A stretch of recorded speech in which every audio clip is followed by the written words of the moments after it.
Yeah, I think the biggest thing I would say is that grief for you doesn't have to look like it does for someone else. And again, we've talked about well-meaning people.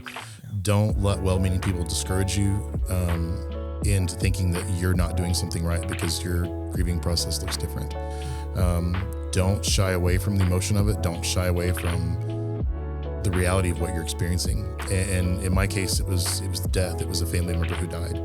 And so grief can come in so many different forms and for so many different reasons, and it can look so different for people. And so kind of as I shared in my experience, it was my connection to other believers that got me through. It was my connection to my local body of Christ. And like you said, it's that smaller setting. I mean, I was at a church of 2,500 people, and you don't have 2,500 people coming to your door to care for you. I had 20, 25.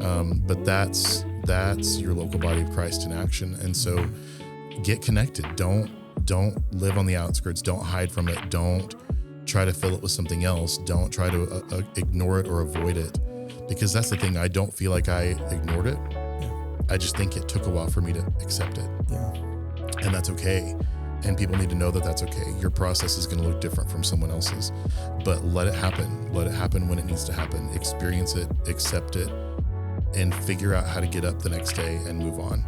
And the way you're going to do that is if you've got fellowship, you've got community with people that love you and care about you, because that's what I had. And that's what allowed me to get up the next morning after spending hours that night crying. Yeah. That's what allowed me to get up the next morning and realize it's going to be okay.